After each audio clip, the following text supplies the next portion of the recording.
Attorney. Welcome. I want to do a couple of things today. First thing I want to do is introduce the individuals that are here on stage with me. First off, to my far left, we have Riverside County Sheriff Chad Bianco. We have San Bernardino County Sheriff Sergeant Nicholas Clark. We have San Bernardino County Sheriff Shannon Dicus. We have Assistant District Attorney Brandon Smith, and then myself.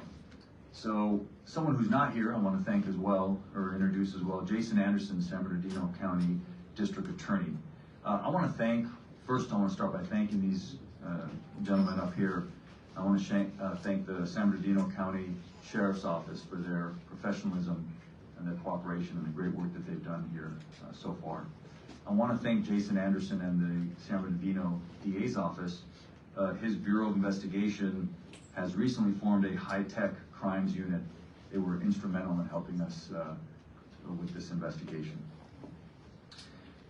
Let me tell you how things are going to go today. There's going to be several individuals that make statements up here, and then when we're all done with the short statements, I will come back up and we will have a question and answer. I will take questions. I will take all of your questions till there are no more questions. Having said that, there's a lot that we can't say, that I can't say, that nobody up here can say. And the reason is that the defendants in this case have been charged with crimes, serious crimes, and so now they have a presumption of innocence that applies to them. They're innocent until proven guilty in a court of law. I'm not allowed to prove my case in the court of public opinion, and so there's a lot that we can't say in terms of the facts and the evidence. For that, you will have to come to the court, to the various hearings, and see how the case plays out. However, having said that, it's appropriate to have a press conference because it was the defendants in this case that had a press conference first. And they did so in order to tell the public, the media, and ultimately law enforcement that their child had been kidnapped, when in fact that's not what occurred. And so we're here to clear up some misconceptions and to explain how this case unfolded in terms of the investigation. It involves two counties working very well together. I know everybody up here on this stage, we work well together normally, but in this case, I'm very proud of the work that was done by Riverside County Sheriff, San Bernardino County Sheriff, my office, and also the District Attorney's Office in San Bernardino County. All right, so we'll go ahead and kick this off. I'm going to bring up first San Bernardino County Sheriff Shannon Dicus. Thank you, Mike. To Mike's point, I want to thank all of you in the media for covering this, specifically the parents' initial statements to the public while we were trying to find a manual. They became critical as we continued through this investigation. But I want to talk about a little bit about the process because we've seen a number of questions related to Amber Alerts and things like that. So I hope when I finish this that everybody understands kind of the course of the investigation.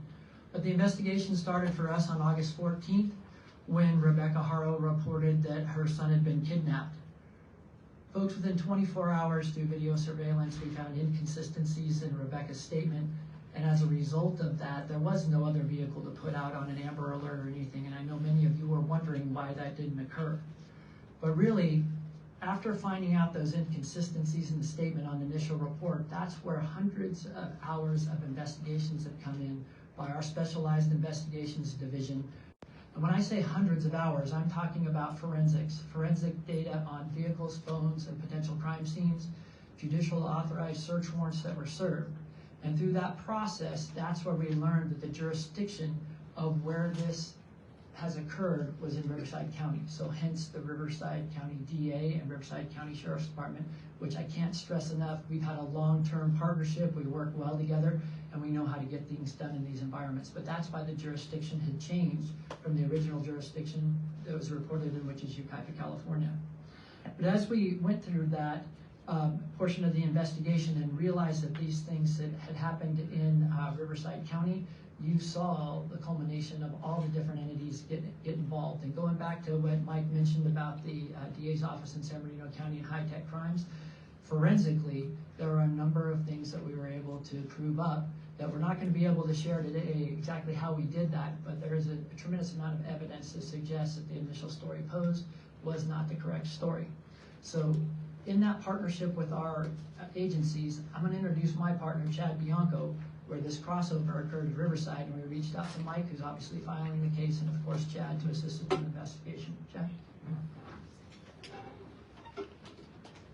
Thank you. Like Sheriff Dykes, I just want to thank all of you for, especially the normal mainstream media, for your attention to this and for your cooperation in this as we were assisting San Bernardino in this investigation, trying to originally find a missing baby, but then eventually quickly learning that that investigation was not something that it started as.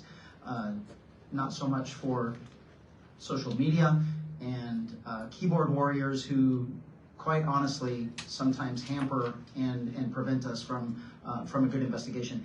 I do want to expand a little bit about our relationship with San Bernardino. A lot from the media, a lot of questions have been raised about jurisdiction. And what Sheriff Dykes and I routinely talk about to our own communities isn't really necessarily displayed in the media or said to the media, but neither one of us care about jurisdiction. Our belief is that the Inland Empire is better served when we are cooperating and working together. And in this investigation, from the very beginning, it was obvious that it could involve both counties. When something like that happens, particularly in this case, the original investigation began with Sheriff Dykes, and if he chooses to take it to the end, he will, which obviously he did.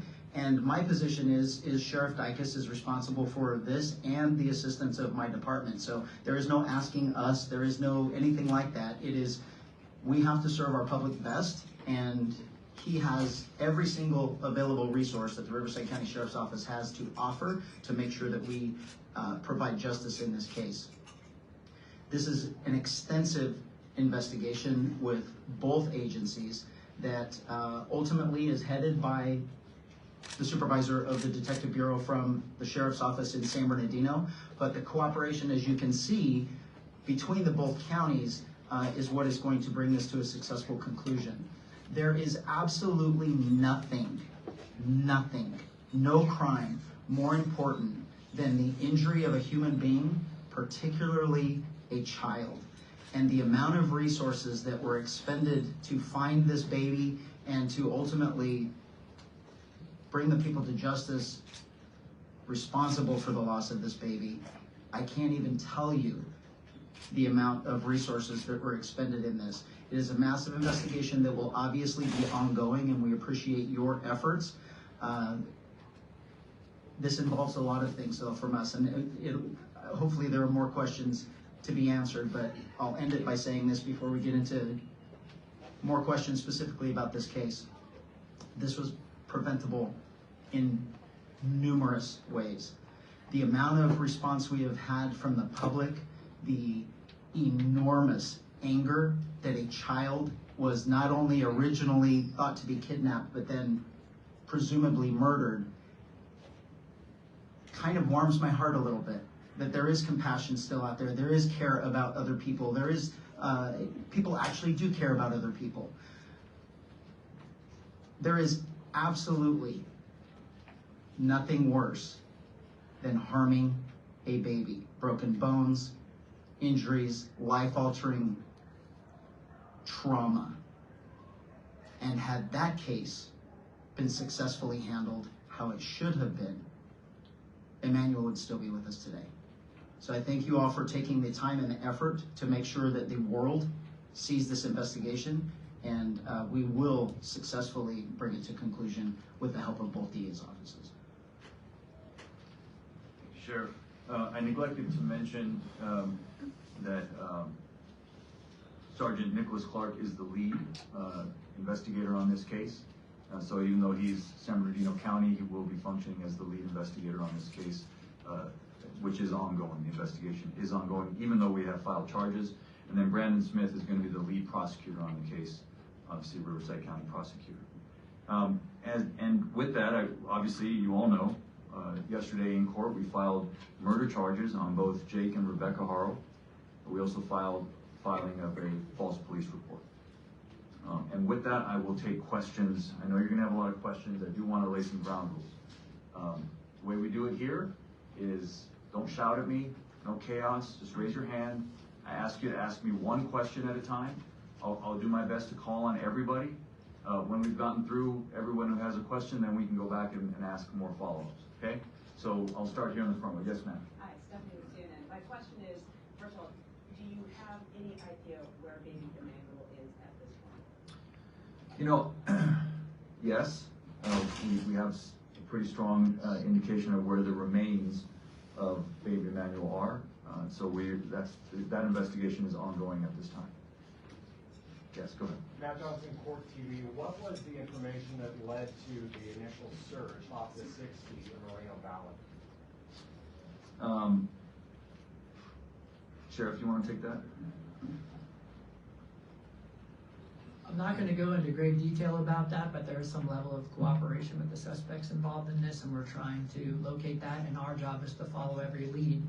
But for the rest of the room here, we have to understand what you're dealing with is an experienced child abuser that is aware of a previous case, that is aware of evidentiary things that we are certainly concerned with. So we're going to take every step to not only work with any suspect or witness involved in this, because at the end of the day, we have to bring a case to Mike and they have to charge it, and we have to make sure that every single thing, no matter what is told to us or what we discover in terms of evidence, is the right thing, and that we follow it up extensively. Next. I'll go to you first and then to you. Go ahead. Gigi Garcia with Fox 11 News. Do you believe you know how baby Emmanuel died or was killed, and is there anything you can share? The filing in this case reflects our belief that baby Emmanuel was abused, a victim of child abuse over time, and that eventually, because of that abuse, he succumbed to those injuries. That's what we believe. Yes, sir. Eddie with Action News. I noticed on the arrest records and the booking records that they do have Jake Haro as murder with malice and also another murder charge as well. Is there a second murderer? Can you explain why there's two on that booking? We charge both Jake and Rebecca with murder. This is in reference to what Chad was talking about, but can you go into some detail about that case in 2023 and what happened there? Sure. And from my understanding, it was a suspended sentence. Yes, I will. So in 2018, Jake Haro with his ex-wife, there's another child who they were prosecuted for child abuse as well, child neglect, cruelty. That child was also an infant, and that came to the courts, arrested in 2018, it came in to the courts in 2023. We had charged various felony crimes, child abuse, child cruelty, and our indication or what we wanted out of the case was prison. We believed it was a prison case and that Jake Haro should have gone to prison. Jake Haro pled straight up to the court, which sometimes reporters get this wrong and you call it a plea bargain. Judges are not allowed to plea bargain. Defendants can plea bargain with the prosecutor, but when a defendant pleads up to the court, they plead to everything that they've been charged with, and they're essentially throwing themselves on the mercy of the court. In this case, a judge here in Riverside County, happened to have been a visiting judge from San Bernardino County, gave Mr. Haro a suspended sentence, which means, if I can translate for you what that is, it means that instead of sending him to prison, he chose to give him probation and suspend prison time sort of over his head, meaning that if he violated his probation, he would then go to prison. My prosecutor in the courtroom objected to that and said on the record, we object, we think it's a prison case, you should send him to prison. And the judge decided, as is the judge's right to do, in that case, he decided that Mr. Haro deserved an extra break and gave him probation and basically 180 days of work release, which ends up being like community service. I will say that it was an outrageous an outrageous error in judgment by this judge. And I don't have any problem saying that. I'm not attacking the judge personally. That decision was absolutely outrageous. Mr. Haro should have been in prison at the time that this crime happened. And if that judge had done his job as he should have done, Emmanuel would be alive today. And that's a shame, and it's an outrage. And I hate to say that, but when our criminal justice system breaks down, I'm going to just call it like it is and tell you it broke down. It's not how it's supposed to work. The judge had obviously meant well. At the end of their sentence, he told Jake, I'm giving you a big break today, don't mess it up. But I want to point something out to you. I want to read to you the injuries. That the child's name is Carolina. She is still alive today, but she is permanently bedridden. She has permanent damage, cerebral palsy, that is a result of long-term child abuse. I want to read to you the injuries that were presented in court to this judge at the time of that previous prosecution. Acute fracture of the posterior left rib, 5th rib, healing fractures of the posterior lateral 6th, 7th, and 10th through 12th ribs, healing fractures of the 6th and 9th through 12th ribs, partial bone fracture of the skull, brain hemorrhage, significant prevertebral soft tissue swelling of the neck, and a healing tibia fracture of the right leg. This is severe abuse for an infant. And so, whatever you think of the criminal justice system and people need a break, someone who does that to a child belongs in prison, period. Next question. Can you tell us a little bit about her background? She has prior convictions or child abuse cases, Rebecca? Not to my knowledge, no. Yes. So some experts have looked at how Emmanuel's eyes are and said that is one of the signs of shaken baby syndrome. Do you believe that he has been responding the way he is in videos and does have the eye, I guess lazy eye for lack of better words? Do you believe that he was shaken before and that's the reason? You know, I'm not gonna, I can't speculate. What I'll say, I'll repeat what I already said. We believe that Emmanuel was severely abused over a period of time, and that that's the reason for the filing, the way it was, is that he was abused over a period of time. Both parents would have been aware of that abuse. I've already called on you, so I'm gonna exhaust. Yes, sir. Sir, forgive me. Ahmed Belloso on the Tira. I've been working this case diligently. I have a two-part question since I No, one question, sir. Okay, one question. Thank you. Since you said that you do know where the remains are, can you tell us? I didn't say that, sir. Oh, I'm sorry, forgive me. I didn't say I know where the remains are. Can you tell us, in fact, a little bit more detail so that if you do know anything, so I can stop looking? Please? Because I'm here, I'm in this every day. No disrespect, trust me, I understand who you are. But can you please, if you have information here where you know something, can you please, so I could get some rest? Well, you should get some rest, sir. Thank you. You should get some rest, but no, I can't share with you anything. That's fine. Look, there are professionals that are looking for the remains of this child. If the public has any information, then we ask for their help. So we don't know exactly where the remains are. We have some ideas in terms of where we're going to look and where we're going to continue to investigate. Yes, sir, all the way in the back. Can you please elaborate more on how you suspect that baby Emmanuel had been abused over a period of time? No, I'm not going to do that. That's unfortunately, I understand it's an obvious question, but I just can't go into it. Those are things that the evidence will be presented in court, and I'll have to wait till we do that. Who's next? Yes, sir. Can you explain? I know they both have charges filed against them. But do you believe that Jake or Rebecca both were actively involved in abusing Emmanuel, or like was she just complicit in what he was doing, or the other way around? Can you explain any more on that? All I can explain is what we've filed. We filed murder charges on both of them and making a false police report on both of them. So you can extrapolate that we believe that both of them are guilty, that we can prove it's guilty beyond a reasonable doubt for both the murder and the filing of a false police report. You know, how it breaks down as to who did what, that also has to wait for trial. this way. Procurador, en español, Jaime García de Univisión. Okay. Procurador, básicamente, si nos puede hablar exactamente de este caso de 2023 que dice usted comenzó en 2018 y pudiera ser el eslabón que hubiera evitado en caso de que el juez hubiera dictaminado una sentencia diferente que este niño Emanuel estuviera vivo. Gracias.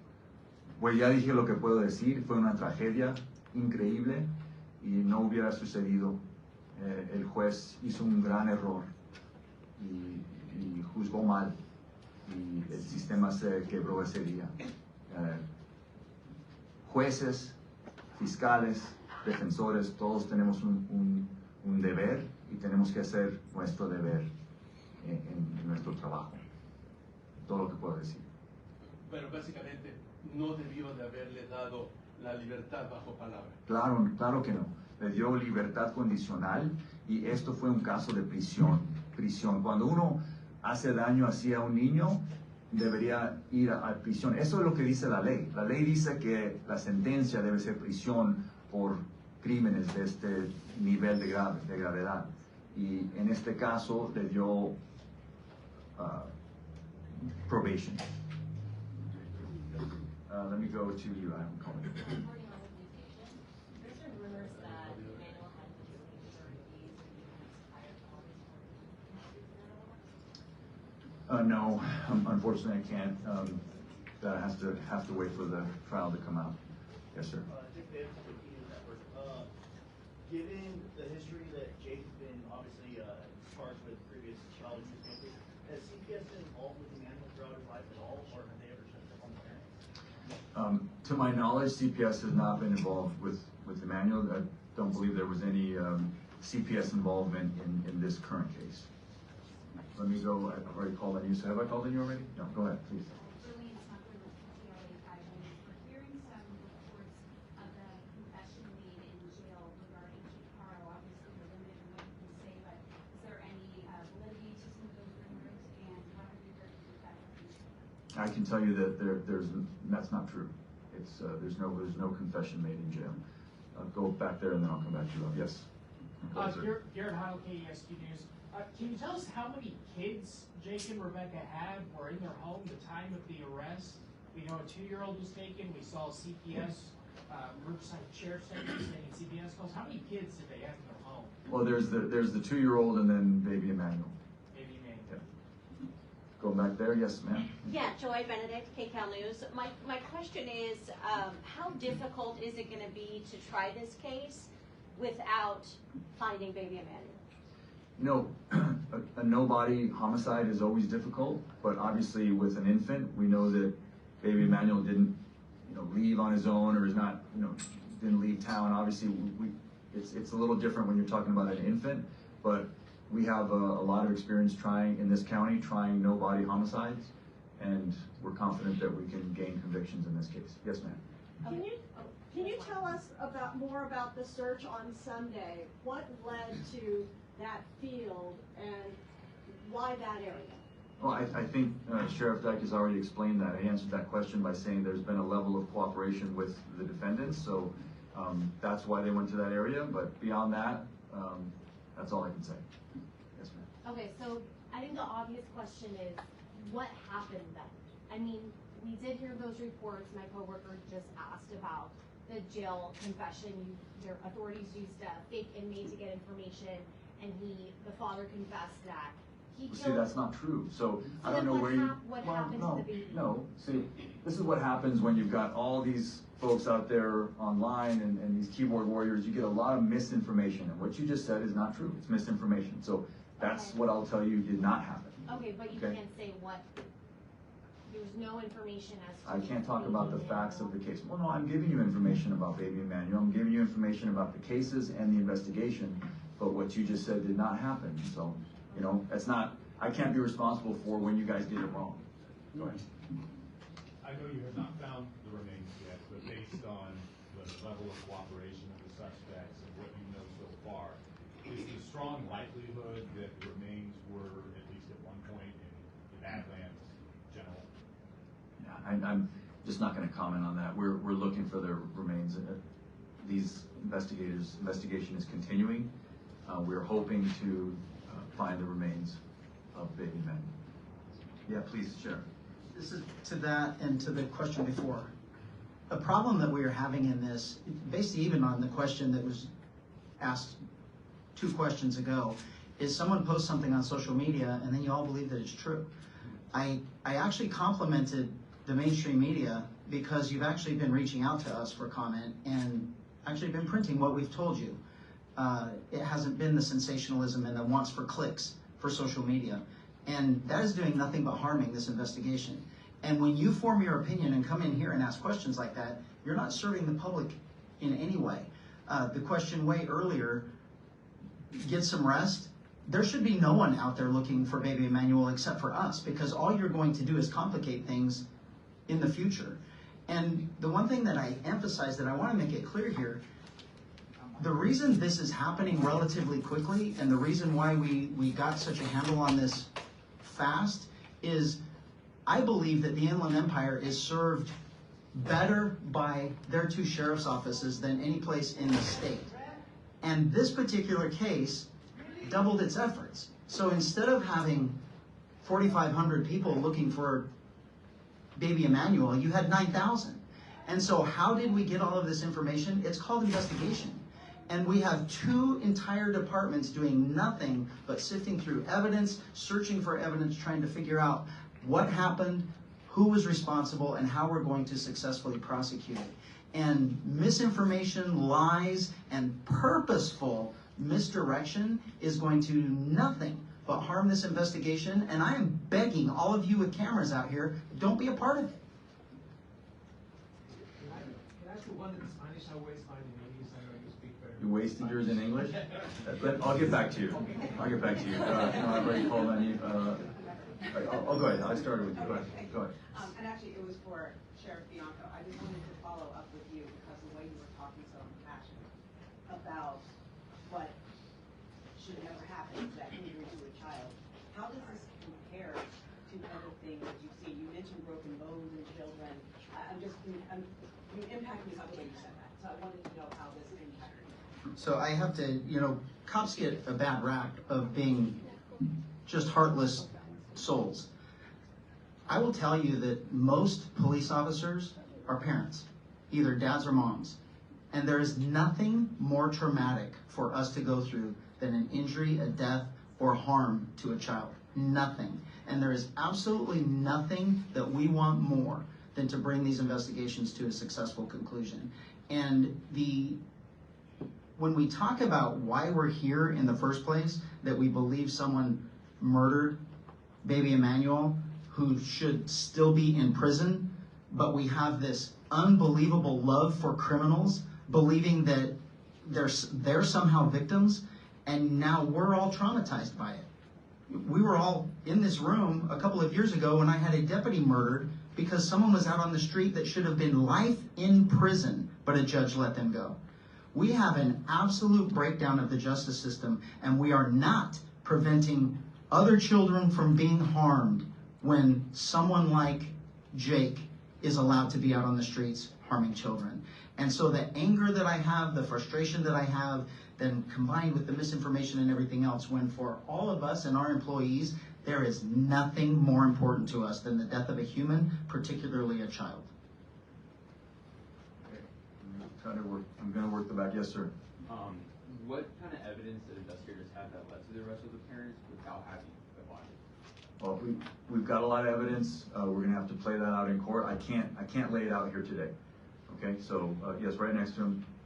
Will we see the arrest warrant today, and why or why not? And also, I apologize, can you answer in Spanish as well?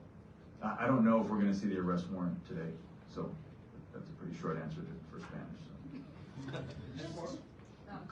Go ahead. Go ahead. Go ahead, then I'll come back to you. As far as the timeline, do you believe that baby Emmanuel was alive when the parents came forward to report that case? I just can't say. I'm not going to give a timeline. Obviously, baby Emmanuel, we have a theory as to when his death occurred. And then I've also shared that we believe that when the parents came forward, it was to tell the public something that wasn't true. Are relatives in this? Go ahead. Are relatives in this case cooperating? And if possible, can you tell us if they're shedding light on what There's a happened? lot of witnesses, investigators are tracking down every lead. I'm not gonna focus in on who's a relative and who isn't. There's a lot of witnesses in the case that are shedding light. Yes, ma'am. Hi, Katie from the Sun. You said that you are the only people that should be looking for baby Emmanuel. What area are you focusing on, and what's the manpower behind that right now? Because we went out there today and we didn't see anybody in the areas that you were searching for. Right, so I'm not gonna say, as Sheriff Bianco just mentioned, when you have members of the public that are out there doing their own searches, all it does is potentially prejudice and damage the case. So please, let the sheriff's departments do their job. They know how to do this, right? We're helping with them, anything they need from us, but they are the ones driving this investigation, and they will track down every lead. I have all the confidence in both of these great sheriffs and their great departments. Are they out there today, is what I'm saying? This investigation is ongoing, yes. In an effort to dispel all of that misinformation that we're seeing on social media, has a plea deal been offered to either Jake or Rebecca? Is that a possibility, and is this a death penalty case? It's not a death penalty case. We did not, and we're not able to file special circumstances, and that's what would be required for it to be eligible for the death penalty. This is, we filed 2 counts of homicide, which in this case is murder, against both Jake and Rebecca. So not a death penalty case. What was the other? Has a plea deal been offered No. to either one, and is that still a possibility? No. No, we're not interested in a plea bargain with these individuals. We're interested in a trial and getting to justice. Yes, sir. Where are we in terms of representation for these defendants? I don't know. Yeah. I don't know. That's not something that I have any knowledge of. Going back, yes, ma'am. Is there a chance that you may not find baby Emmanuel's body if he's out in the wilderness for wild animals, other things could happen? Is there a chance you may not find his remains? I think you just answered your own question. Of course, this is an investigation. We're searching for evidence. We've got 2 great sheriff's departments doing what they do best. So if there's a chance to find baby Emmanuel's remains, these men and women of these 2 agencies will do it. Yes, sir. ¿Nos podría dar una sinopsis de lo que estamos haciendo hoy día aquí, lo que está anunciando, y especialmente que me hable de por qué está convencido de que fue abusado por un largo tiempo, por favor? Estamos aquí porque estamos acusando formalmente a Jake y Rebeca Haro de homicidio y de presentar un reporte falso a la policía. Los padres del bebé de 7 meses permanecen detenidos bajo una fianza de $1 millón. Más de eso no puedo comentar, porque no puedo hablar sobre la evidencia en el caso, porque eso tiene que suceder en un tribunal, un corte. ¿Puede hablar de que ustedes están convencidos de que Manuel fue abusado por un largo periodo de tiempo? No puedo comentar. Eso dijo en inglés. No, dije que sí, estamos convencidos que el bebé fue abusado por un periodo de tiempo, o sea, tiene 7 meses, o sea, sobre su vida de 7 meses, que fue abusado sobre tiempo. Yes, sir. 2 quick questions. One, it was reported by Riverside Sheriff that the day before the arrests, Riverside Sheriff responded to a child abuse report in Moreno Valley, Cottonwood Street, I think it was called, and it's believed connected to this case. Can you say who that person was, or the residents, or say anything to that? Just for clarification, maybe Sheriff's Department, not Sheriff. There was a call for service that was generated by Jake that we investigated concerning a child abuse case, and that's all I can give you on that. And it was in Moreno Valley. Can you say anything about whose residence that was? Or? No, not at this time. The other question I want to ask really quick is, apparently there was a falsified San Bernardino Sheriff's report that said there was a surveillance from a Home Depot in which the suspects were seen buying rope lie in a bucket. Can you verify if any of that information is accurate or not? I think we've answered that already. If you are not getting information from his office or my office, you are doing our public an unbelievable disservice. We don't care what someone posts on social media, and if you all are going to believe that and then generate questions based on those comments, we're not going to get anywhere in this. If it did not come from our two agencies, stop believing it. That's all I can tell you. Procurador, si me permite otra vez en español, y es, ¿cuáles son la razón por la que deciden acusar de homicidio a esta pareja? El cuerpo no se ha encontrado, ustedes conocen, pero ¿qué es lo que les lleva a acusar a estos padres de ser responsables de la muerte del bebé? Son responsables de la muerte de su bebé por la evidencia que ya tenemos, y es cierto que no tenemos el cuerpo del bebé, pero tenemos bastante evidencia y nosotros estamos convencidos que fueron responsables del homicidio de su hijo. All right, going forward, where am I? Do you have another question? Go ahead. This is for Sheriff Chad Bianco. When you guys were on the 63 way in the Badlands area searching, we did notice that Jake was out there with the sheriff's department. Was Jake trying to cooperate at any time with the sheriff during that search? So we've answered that question, sir. That was Sheriff Dykes that answered that question of why they were out there. He said that there was some level of cooperation with the defendants, and that's all we can say. Yeah, that's all we can say. Yes, ma'am. Do you feel, because the baby was 7 months approximately when he died, born in December 2024, do you feel that there are people that let this baby down? Not only that judge who let Jake Haro down, but we're talking about 7 months of child abuse, or several months of child abuse. Do you think there are other people who failed this baby, possibly by not reporting what they were seeing, what they thought was happening? Well, certainly this baby was failed by his parents, so that's first and foremost. So yes, beyond that, I can't comment. But yes, everybody failed this baby that was close to him. Yes. Yeah, there's still some interest, it sounds, and some confusion among the public about what evidence factored into the charges being filed. I believe it was Sheriff Dykes in the beginning mentioned the high-tech team in San Bernardino County. Maybe you could help us understand a little bit what role that team played. There was also mention of search warrants for cars and phones. Yeah. Did technological search and seizure factor into this? So I can't comment on the evidence in this case, but what I can tell you is that modern homicide investigations are very tech-heavy. And we have two very modern, cutting-edge sheriff's departments in Riverside County and in San Bernardino County. And so, yes, what you mentioned was the high-tech crimes unit of the San Bernardino DA's office, their Bureau of Investigation. They assisted, and beyond that, I can't say what they found. That can't get into the evidence, but yeah, this case is going to be built on, like almost all homicide cases now, electronic, digital evidence. It all comes into play. Go ahead. Did the family ever seek medical attention for baby Emmanuel since he was born to the day he was conceived? I can't comment on that. Sorry.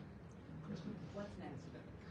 What's next is, first and foremost, the investigation will continue, and it's led by the San Bernardino Sheriff's Department, and then also Riverside County Sheriff's Department assisting, and then the prosecution will begin. We've filed the case will begin to work its way through the criminal justice system here in Riverside County.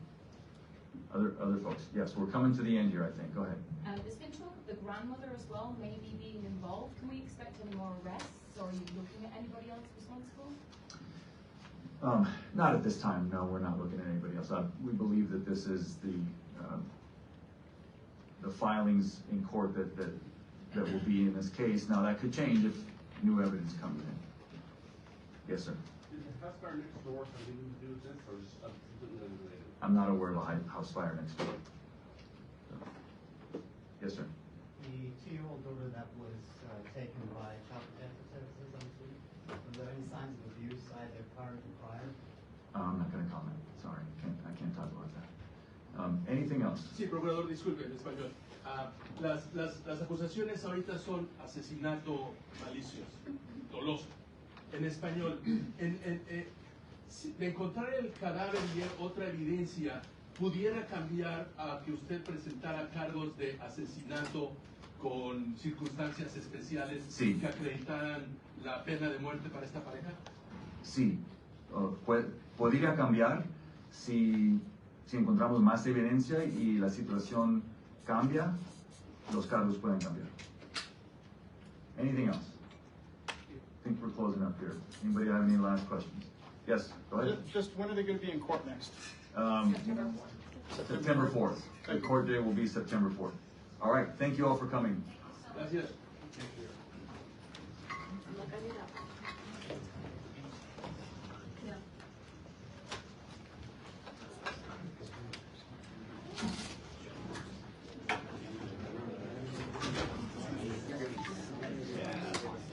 Exit that way? Exit? The exit? I don't know which way they want you to go out. Same way they came in. Yeah, same way you came in. Thank you, bro. Was it wild going on? A lot of detail, bro. Just push the door? Yeah. Thank you, brother. Appreciate you, man. Have a good day. Well, there you guys have it. You heard all the details. Very sad, very tragic, very unfortunate, guys. I'm honestly, I'm angry, man. I'm sick to my stomach to hear all those details of October 2018. Jake for sure is just a horrible, horrible human, man. Rebecca as well. As you guys can see as well, they got details of where they think the body can be at, but as well, wildlife can't play a game here as well, guys. It's very sad, very sad, very tragic. I'm lost for words, guys. Just good question at the end. Yeah, guys. Well, here you guys go, man. This was we were here live. There, as of now, everyone are escorting everyone out. What are your guys' thoughts, man? Let me know. What are you guys thinking?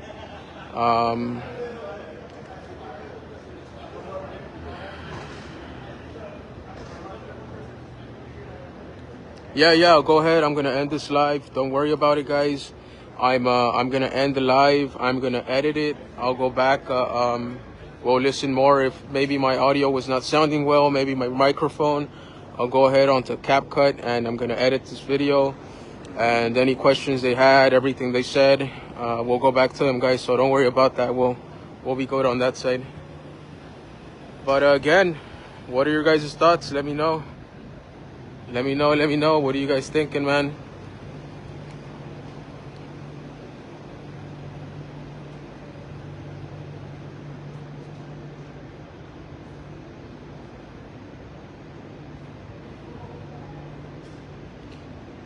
Yeah, for sure. I'm gonna go ahead. I'll end this live. Don't worry, guys. I'm gonna end the live. I will download this live, and I'll go ahead and I'll make small videos for you guys. We'll go ahead and we'll put clips on it as well. So don't worry, guys. We'll go ahead and you guys will hear from the very beginning all the way to the end. Some of the reporters had very, very good questions regarding the 2018 case. As you guys saw there, he mentioned he was disgusted by the fact that, you know, the judge pretty much on the October 2000 case, the severity of that poor baby girl, the fractured ribs, fractured leg, her neck, and the brain damage. It's a very sad story, and he agrees as well. Jake Haro should have been in jail for life. And one thing is for sure that we know, if when he hurt that poor baby girl that badly, there would be no Emmanuel right now, guys. There would be none of us out here. He would have been in jail. He should have been in jail for life. But unfortunately, it's a very, very sad situation. Hopefully later on in the future, we can get some info on who that judge is, man. And let's start calling. Let's start sending letters so he can go ahead and resign his position.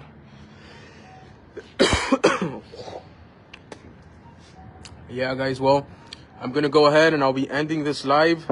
You guys go ahead, hop on this live again. I'm sorry, I'm on the live. Hop on the video, watch it from the beginning all the way to the end. I do appreciate all you guys, man, and I'll go ahead and I'll see you guys on the next one. Thank you.